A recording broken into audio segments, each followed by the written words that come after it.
without a greater sense of self-confidence and dignity.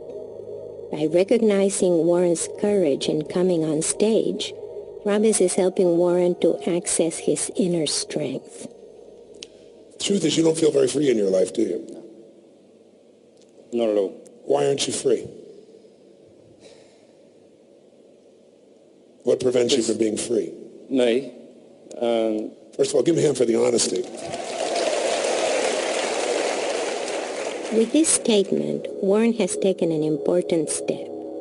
When someone discovers that they have been paralyzed by a double bind, it is typical to feel anger and resentment at the person who set the double bind. However, the truth is that no one forced Warren into a double bind. He chose his own reactions and must take responsibility for his choices. Therefore, Robbins will not emphasize Karen's role in the double bind, but Warren's ability to overcome his sense of paralysis and loss.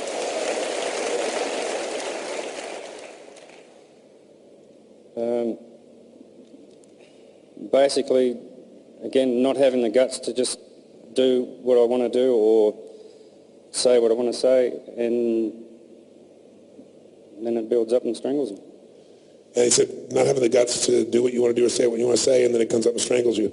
And why don't you have the guts? What's the consequence you're trying to avoid losing? What are you trying to avoid losing by being gutless? Karen. That's right. Now, what if I told you that that very gutless is what's causing you to lose her? I'd believe it. What if I told you that you'd be better off taking her and doing whatever's necessary or letting go once and for all than playing this middle-of-the-world, weak-ass, toast piece of shit life where you don't feel like a man? Would you agree or disagree with that statement? Definitely. Agree. The only way out of a double bind is to take a strong position while disobeying both of the contradictory injunctions. In this case, Warren must refuse to acknowledge any resemblance to Karen's ex-husband. He must refuse to continue to walk on eggshells, and he must assume the identity of the strong man that he is. He must take the risk of becoming strong for his own sake, independently of Karen's injunctions. You really didn't do this because you don't want to lose love. I think that is part of it, though. What is part of it? I've always had a problem of not feeling loved enough, and I think that is part of it. Did you know that that's true for everybody? No, but I got to tell you, I deal with people from 80 countries. I've been with 3 million people, every culture in the world. I don't think I've met anybody that really gets that at the fullest level. In fact, most people have total fear about it. Now, some people in the moment may be like on track, right? But if you look at their history before and between and after, it's there. And I don't care how much money they've made or how much respect they have, or how many PhDs, or how many children they've raised. Most people, that's still a core fear. And the reason is because you're human. Because human beings are born in unconditional love. But that doesn't last forever, even from your own mom or your own dad. It's a short burst, and then we want to go back to that for the rest of our lives. So we try to find a partner that we could possibly have that with. And out of your love for her, you've been trying to adapt yourself in a way that would hopefully cause her to love you more and simultaneously to not hurt her because you feared your own masculinity. Because in an earlier stage of life, you used that in only a physical form, which is the thing she would fear most. Yeah. And yet she was attracted to you because you were masculine. Yeah. Weren't you more masculine when you met her? Definitely. What were you like? Tell me what you were like then. A smart ass.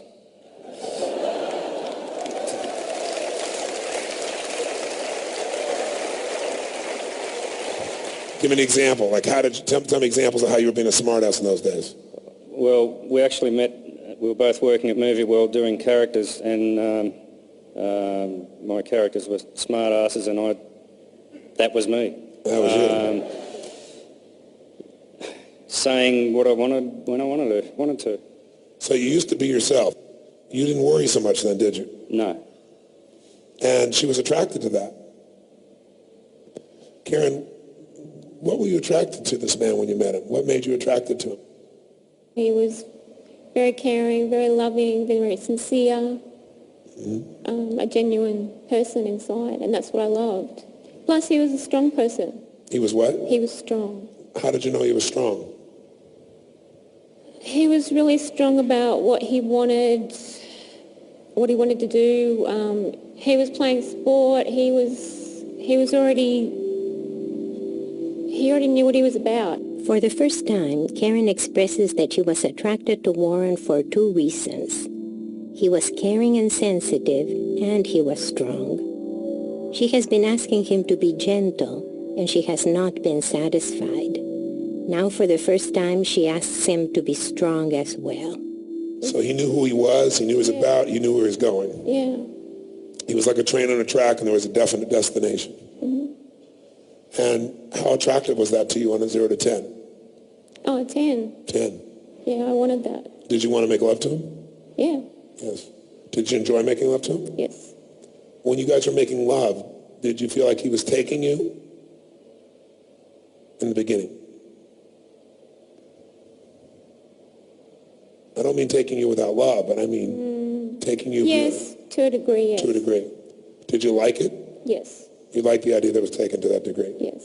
Did you want more? Yes. Yes. You want him to go even further? Yes. Yes. Look at that smile.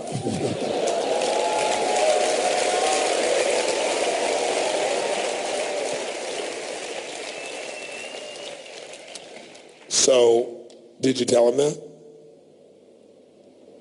Don't know. No, obviously No. No. No. In fact, did you tell him something else? Did you tell him, you didn't tell him you wanted him to go further, and you really did, right? I mean, like... Oh, no, I didn't say that, no. No, you didn't tell him that. No. Because what would that mean if you would have told him? What would he have done back then? I guess, well, I was so scared of losing him then that I was trying to fit into his... Ah, so you were so scared of losing him that you began to adapt who you were to something you're not. Yeah. To fit into his what? You thought he wanted somebody who was... If I was more attractive, more sexy, more... I talked more, I was more out there. Yes. So what'd you do? I tried to be like that. So you try to be more talkative. How did you try to be more sexy? What makes somebody sexy is that they're enjoying themselves and they're connected to you. So if you wanted more and that would have lit you up more, I'm sure he would have provided the gusto. Is that true? Hope so. In those days, would he have said, hope so? What would he have said back then to that same question? Yeah, he would have, but I was never game to say it. Yes. Why weren't you game to say it? What were you afraid of? If you wanted it and you wanted more and you told him, what would that mean? I guess I was actually afraid of him not wanting to, so I didn't say You're afraid if he didn't want to go further. I see. So she picked a man who she thought was extremely masculine, who would take her, and he took her to an extent, and she enjoyed it, and she wanted more, but she didn't want to tell him that because she was afraid maybe he wouldn't want to do that because he's obviously such a good-hearted guy. Ladies, good-hearted guys still want it.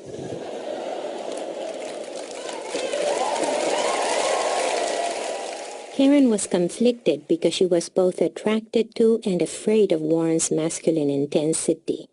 So she gave Warren conflicting messages. Be intense, but then I'm afraid of you. And be nice, but then I'm not attracted to you. So you put on this mask of trying to be good enough and projecting, and you also, though, let him know that you were scared of him when he got intense. So you actually gave him the opposite signal. When did you tell him, what about him scared you? You said it scared you. Well, obviously I told him about my first marriage. Yes. Can you bring that microphone up a little? I'm sorry. And he told me about his past, and I think at some point I told him I didn't know how I would handle it if that ever occurred. I didn't, because of what had happened. I just didn't know how I'd handle it. I wasn't saying I didn't want it to happen. I was saying I didn't know how I would handle it. I think I was trying to prepare him for that. Preparing him for the fact you wouldn't know how to handle it. That I'd probably freak out. You'd freak out. But the truth is you wanted it. Okay. Probably did, yes. Yeah, so you wanted it, but you told him you didn't. Because you knew it would freak you out. You'd be out of control, which is what you've been wanting forever. Robbins and Karen are talking about her fear and her desire for something. Let's call it an it. It's not clear whether either of them knows what the it is that they are talking about. What is clear is that this fear and desire led Karen to the double-binding injunction that paralyzed Warren. Let's replay the conversation about the it. He told me about his past, and I think at some point I told him I didn't know how I would handle it if that ever occurred. I didn't, because of what had happened. I just didn't know how I'd handle it. I wasn't saying I didn't want it to happen. I was saying I didn't know how I would handle it. I think I was trying to prepare him for that. Preparing him for the fact you wouldn't know how to handle it. That I'd probably freak out. You'd freak out. But the truth is you wanted it. Okay. Probably did, yes. Yeah, so you wanted it, but you told him you didn't. Because you knew it would freak you out. You'd be out of control, which is what you've been wanting forever. You wanted to be totally out of control. But you're afraid of what you want. And the reason you don't feel like you're enough is because you never let yourself be enough. Because you never let yourself totally out of control. So you keep the whole thing channeled in this little controlled little spot, which isn't really you. So of course, you'll never feel enough when you're not being yourself. No. So what would you be like if you were standing here right now and we saw the real you, instead of this little, cute, koopy doll, sweet, protected. I mean, you're a bitch, aren't you? Yes. Yeah. Could you show us what a bitch looks like when you're really being that way?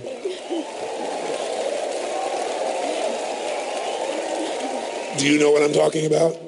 Yes.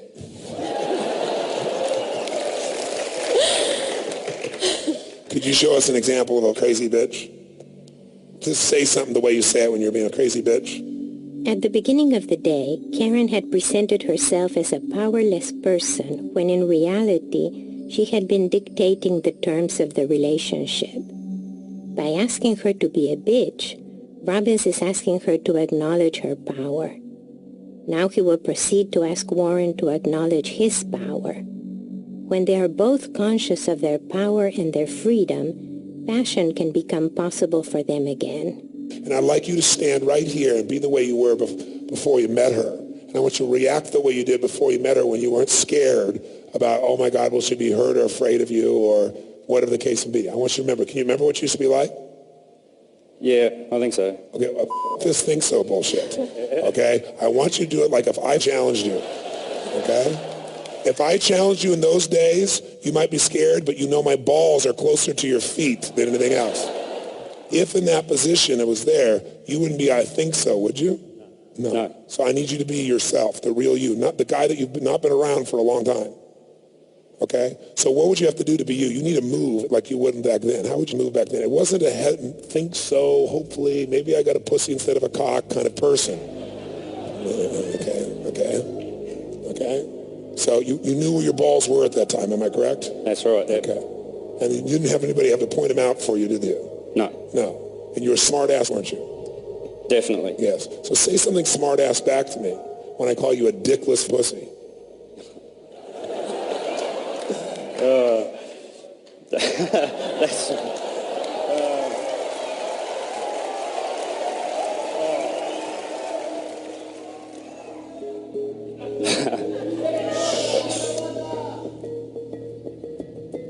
What if I said... I suppose you'd know you're not looking in the mirror now, though, are you? What are you saying to me? I said you're not looking in the mirror now, so...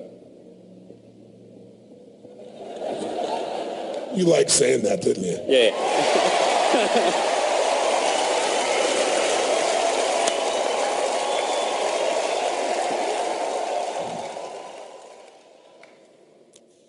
Your wife.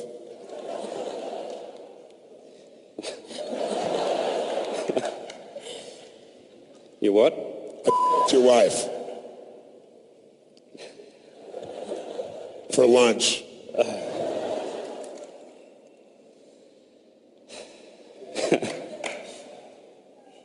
All right, yeah, I'm just trying to...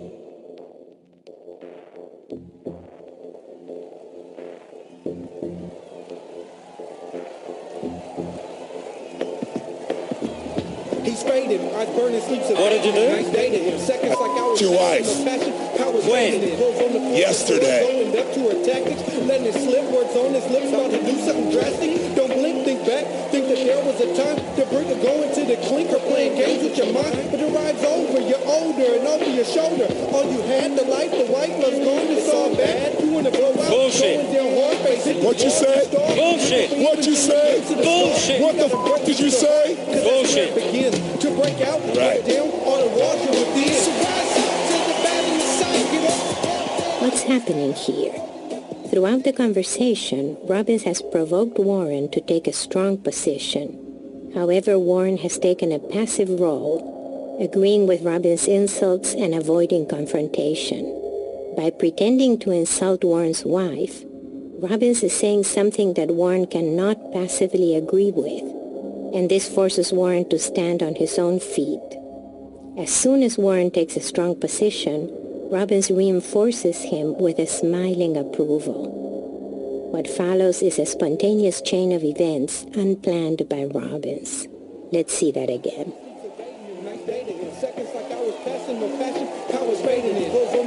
What did you do? Your wife. When? Yesterday. Think back, think that there was a time to bring her going to the clinker, playing games with your mind. But the ride's over, you're older and over your shoulder. All you had, the life, the white love's gone. It's all bad. You want to blow out. Going down hard, face it. What you say? Bullshit. What you say? Bullshit. What the fuck did you say? Bullshit. Begins to break out. Right. Down on the water within. So rise up to the battle inside. Get up, stand up, stand up. Or you never live it down. Rise up to reality. Bound to see you fall. You rise up above it. Then grab onto the pole. So rise up to the battle inside. And get up, down, stand up, stand up. Or you never live it down. Rise up to reality. Bound to see you fall. That's it. Rise up above it. Feel it in your body. Feel your fucking body. Feel your body. You feel your body. When I used to be king, That's it. Feel it. Take the chair. Pick this chair up and crush it. Pick that chair up and crush it. Pick that chair up and crush it. And crush it. back to the feeling, the deal of the century, and all that stuff. Crush it. Was it something turning nothing, just the hit that I needed? Crush it. Seeing deep in the mirror, can't you see it? Another cold back, you taking the slack and pulling it back to the start. On your mark, it's now power plays.